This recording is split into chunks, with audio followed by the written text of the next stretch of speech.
Our first profile of the promise, our first person on the path to Christ. Today it's going to be Joshua. Joshua. I believe we have a good picture of him up there. Now, Joshua is best known as the victorious general who finished the work that his mentor Moses started. So Moses is, of course, a bit more famous. So after God liberated his people from slavery in Egypt, now it was Joshua who actually led the nation of Israel into the land that God had promised them. Now, a couple weeks ago, I was sick for about a day. And since I could do nothing else, I wanted to be somewhat productive. I decided to listen through the whole book of Joshua in preparation for this. And I don't know, has anyone read like the Narnia books or the Lord of the Rings? Got a couple of fans. Okay. Well, when I was a kid, I would actually listen to like dramatized readings of the Narnia books and the Lord of the Rings. So when I listened through the whole book of Joshua with the epic battles and all the geography that kind of paints a mental map in your head. Yeah, just like all the cities and the kings and the drama, it reminded me of listening to those Narnia books or those Lord of the Rings books. But of course my point was to prepare kind of an overall, profile of Joshua the guy in preparation for this message. But when I finished, I thought, I feel like I didn't learn that much about Joshua the man.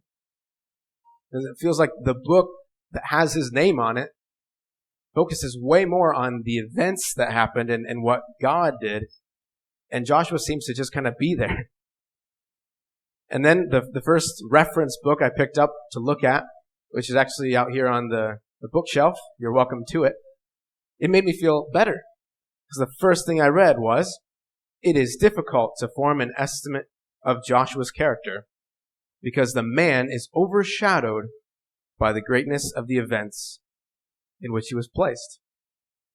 So it made me feel pretty good. But as we'll see today, I think that this is absolutely on purpose. Because Joshua really, he would be for the nation of Israel like an Artigas, or a Bolivar, or a George Washington. And Joshua was kind of a big deal in a way. But what sets the Bible apart from other ancient kingdom records is instead of embellishing things to make their leader look more mighty and more successful, omitting mistakes, omitting failures and losses, all of the Bible's heroes have their weaknesses and embarrassing shortcomings laid bare, highlighted right out in the open. These people are only remembered well if they simply had faith in God and did what he said. Not for being awesome themselves, but for letting God be awesome through them and despite them. Now, obviously, there is so much that could be said about Joshua. There's a ton of context, all kinds of stuff to talk about. It would be impossible to even try to get to everything. So, there are deleted scenes to this message. As I've mentioned before, if you're interested, happy to chat over a coffee about more. But the focus of today is just to look at what we can see as the main theme of Joshua's life. Like, what's the main message that God was communicating to him throughout his life? And that God still communicates through him to us. And we'll see a few brief snapshots of some of the important moments. And again, hopefully it's just a catalyst to get you interested in checking it out yourself and see what you think. But our base verse will be maybe the most famous verse in the book of Joshua. After Moses had died, God was commissioning Joshua to take the mantle and lead his people into victory over his enemies and into real rest and a right relationship with God in the promised land. And God told him, "Be strong and courageous. Do not be afraid. Do not be discouraged, for I will be with you wherever you go." Be strong and courageous. Do not be afraid. Do not be discouraged, for I will be with you wherever you go. This was so important to God that he had to say it over and over again to Joshua directly with these words. 3 verses before this, he said, "I will be with you. I will never leave you nor forsake you. So be strong and courageous." Even in the previous book, Deuteronomy, he told Joshua, "Be strong and courageous. I myself will be with you." Because if I were Joshua and God were telling me to be strong and courageous with this extremely daunting task, this mission in front of me, I'd probably have a lot of questions. Not the least of which would be, how can I possibly be strong and courageous? And it seems clear from these declarations from God that the answer is because God is with you. You can be strong and courageous, not afraid, not discouraged, for one reason. God says, because I will be with you. And what God communicated over and over with words, he also communicated over and over with actions throughout Joshua's life. God showed Joshua why him being with Joshua is enough to have full strength and courage. By showing him, Joshua, it's not you, it's me. It's not you, it's me. The one simple lifelong message that God seemed to be teaching him was, it's not you, it's me. And that phrase sounds annoyingly familiar to me, and maybe it does to you too. Because in the movies, I feel like less in real life now because it's so overdone and cliche. But in the movies, the stereotypical thing to say when a character is going to break up with someone and they don't want to hurt their feelings, they say, it's not you, it's me. That is one of the most annoying things to hear. I'm sorry if you've heard that at some point in your life. But in this case, it's one of the best things to hear because in Joshua 1, it's not a breakup, it's a team up. God with Joshua. He says, I will be with you and you can be strong and courageous because it's not you, it's me. Like Joshua, if you're wondering who can win the battle, it's not you. It's me. Who's going to win this victory? It's not Joshua. It's God. And Joshua was pretty strong and courageous. One of the hardest things to do, in my opinion, is to be willing to be in the minority and stand up to the majority. In the book of Numbers, in chapters 13 and 14, Moses had sent in 12 scouts to survey the promised land, which was occupied by these evil nations, including the Amalekites. Remember that? And Joshua was one of these scouts. Now, 10 of the 12 came back and said, no way, we absolutely cannot do this. The people there are too strong. And they led a mutiny against God and their leaders.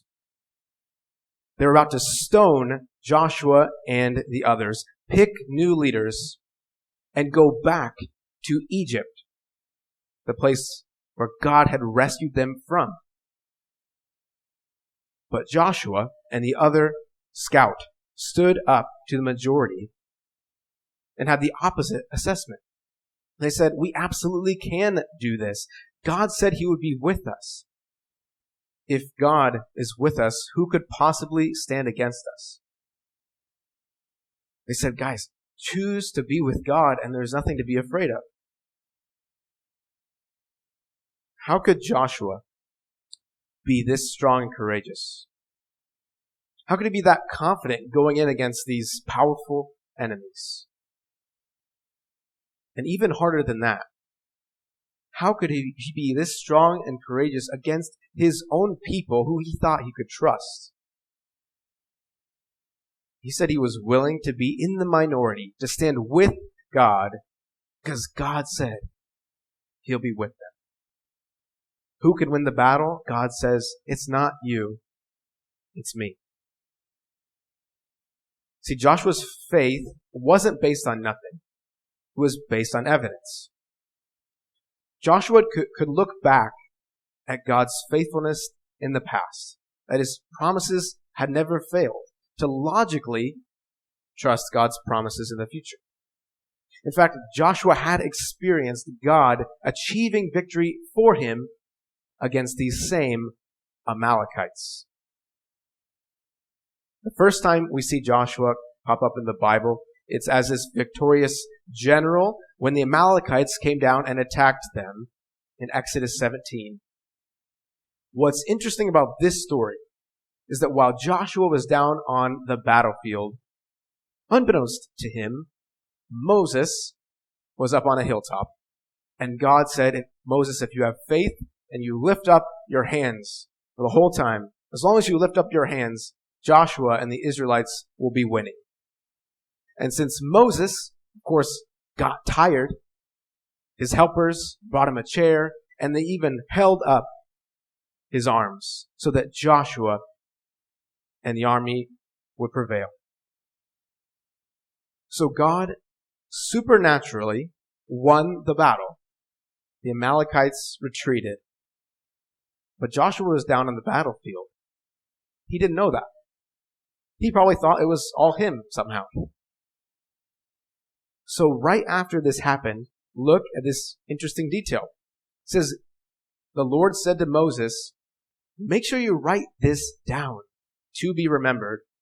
Oh, and make sure that Joshua hears it. And of all the people,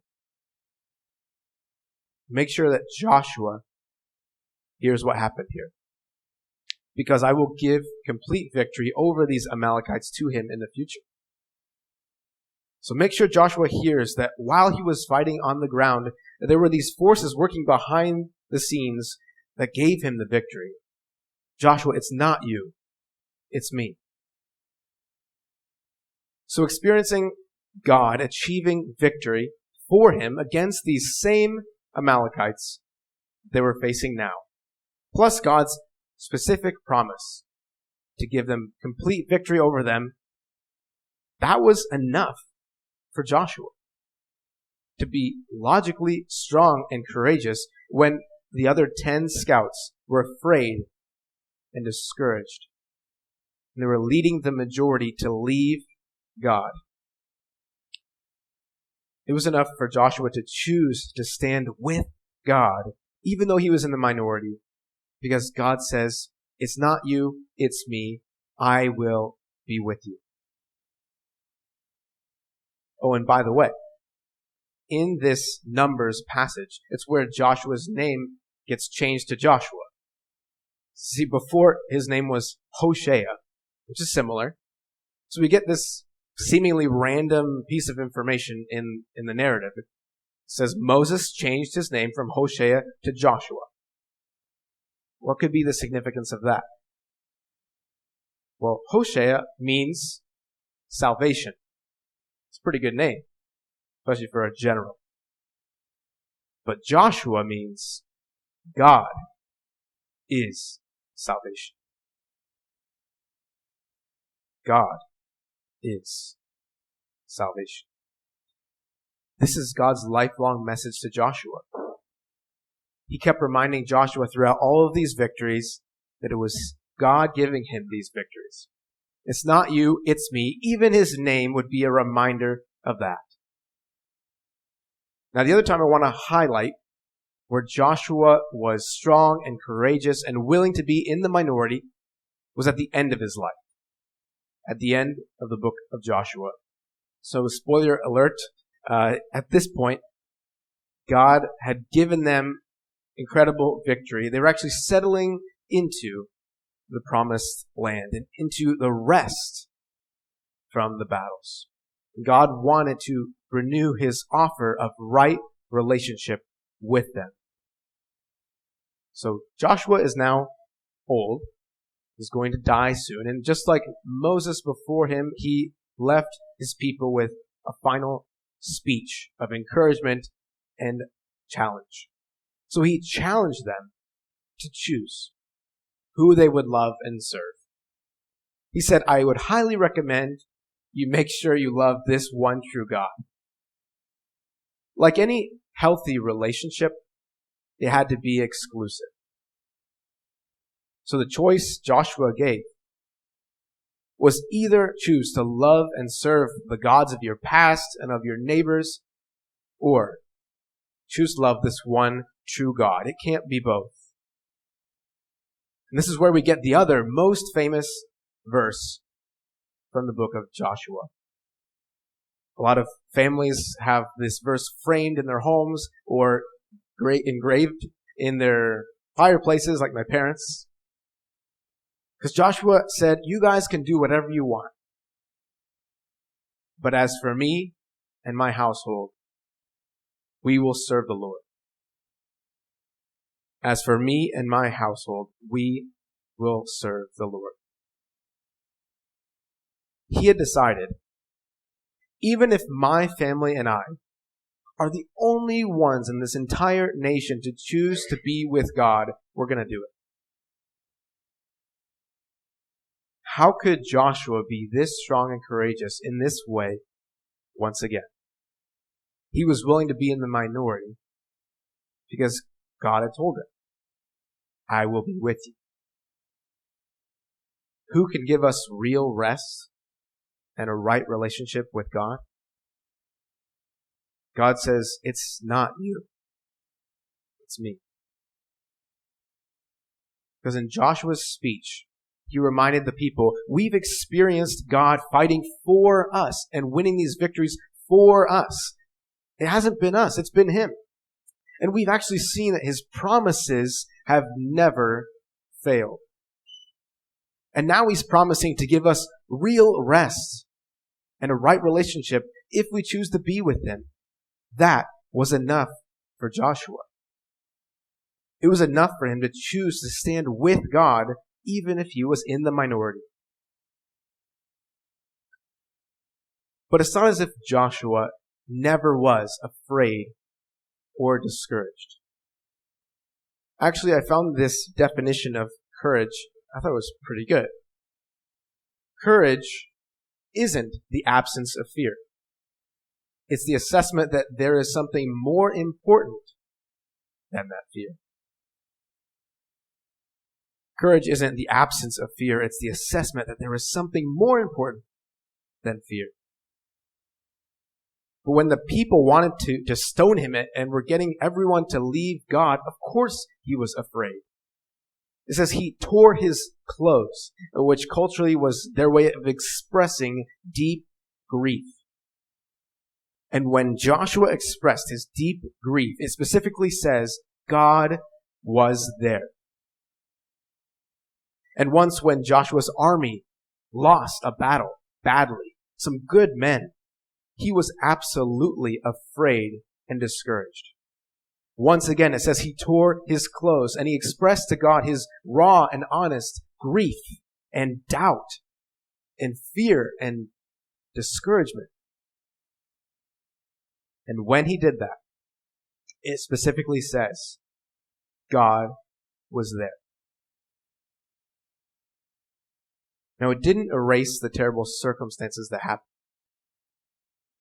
But God being there gave him the strength to endure and the courage to move forward. So, what are our battles? Where in our lives do we need to be strong and courageous, but we find ourselves more afraid and discouraged? Maybe you would think of some external struggles, like living up to the expectations of someone. Or maybe it's a conflict with a family member or a financial struggle that feels like you can just never win. Or maybe you feel like you're in the minority when it comes to your faith, like Joshua did. Maybe it feels like the pressure of everyone around you thinking what you believe is dumb is getting to you. It's bringing you doubt and you're losing strength. It's one thing to have to stand up against people that you expect to oppose you, but when it comes from your own family or other believers, let's say, people you thought you could trust, it could be even more painful. Or maybe when I asked the question, you thought more of internal struggles, internal battles. It might be the feeling of something inside you warring against your joy and your peace, like we've been talking about the last few weeks. Depression, anxiety. Or maybe it's an internal battle against an addiction, or just something that you feel wants to defeat you and control you. You would love to have victory, but it just seems to win a lot. The Apostle Paul talked about this kind of internal battle in Romans 7. He said, what I want to do, I don't do. And what I don't want to do, I end up doing. It's like I have these two sides waging war inside me. Now you can insert whatever you think is your battle right now. But let me just ask you, do you feel tired? Weary of that fight? If you have a Bible, I invite you to turn to Hebrews 4. If you don't get there on time, it's okay. It'll be on the screen. But Hebrews is in the New Testament before James. We'll be in chapter 4 for just a moment. But let me ask you that question again. Are you tired and weary of that fight? Well, in Hebrews 4, verses 8 and 9, it says, Joshua, yes, it mentions Joshua in the New Testament. It says Joshua didn't achieve ultimate rest for his people. It's still open for you and me. So Jesus can give you real rest. And do you feel alone? Like you're in the minority? Well, in verse 15, it says you're in good company. Jesus can understand your weakness and temptation. He went through it all just without sin. Jesus can give you victory. Do you feel separated from God? Or just like too messed up for Him? Verse 16 says, we can approach the throne of grace with confidence, with strength and courage because of Jesus. Jesus can give you a right relationship with God. Because that important part of the deal, if you choose to be with God, that part of the deal was continually rejected time and time again by God's people and humanity in general since the beginning.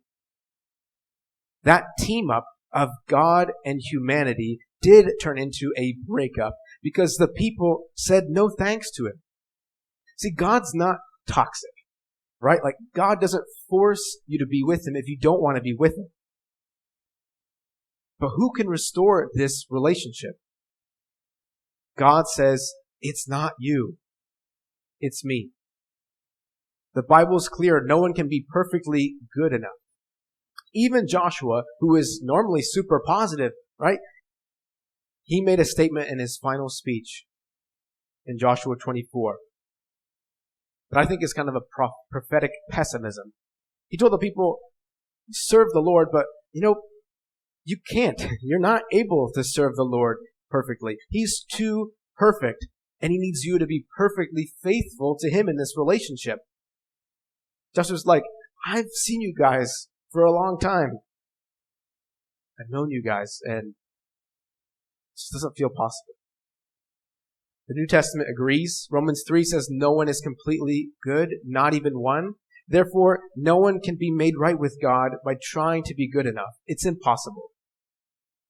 And it says his law actually makes that obvious. It makes us aware of just how impossible it is. But that's where we get one of the biggest buts of Scripture. But after God had repeatedly extended this undeserved offer to humans, he kept saying, come back to me. Come back to me. Then he started saying, I'll come to you. Who can restore this relationship? It's not you. It's me. The promised Messiah, God in human flesh, would be known as Emmanuel, which means God with us. And remember Joshua's name change? From Hosea to Joshua. From salvation to God is salvation. Well, the name Jesus in Hebrew is the same as Joshua. Yeshua, Yeshua. So I think with the first Yeshua, Joshua, God was pointing to the ultimate Yeshua, Jesus, who would be the only one capable of achieving victory over everything that we battle against, to bring us into real rest and a right relationship with him. See, God through Joshua, he finished the work of saving his people from evil and achieving victory over it in order to bring them into this rest and right relationship with him, but it was incomplete. But on the cross, God through Jesus finished the work of saving us from evil, internal and external, and achieving victory over it in order to bring us into real rest and a right relationship with him. And this time, it was complete. It wasn't us, it was him. And putting faith in that finished work is how we can truly be with him. So I think God's message for us is it's not you, it's me. If you choose to be with me, I will be with you. And you can be strong and courageous, not afraid and not discouraged. So to end, what can I do to experience that victory, that rest, that relationship? The first is you got to choose to be with God. Like, get into the relationship. So like Joshua offered his people in that final speech, God promises to be with us in the fullest sense only if we choose to be with him. Remember, he is not toxic. It has to be your choice to receive that gift of reconnection that Jesus is extending to you. But it's free for us. We don't have to try to be good enough to earn it. Jesus was good enough, and he bought that gift with his death. See, only his work can give me victory over the penalty of what I battle with. Then once I've done that, I actually have to choose to continually be with him. Like to invest quality time in the relationship. Only with his continual work in my life can I have victory over the power of what I battle. Because Jesus, in John chapter 15, he said, abide with me. Remain in me. Spend time with me. Depend on me. Because apart from me, you can do nothing. But connected to me, you can bear fruit. You can actually see real change in your life. And finally, we got to choose to trust. Choose trust in his promises like Joshua did.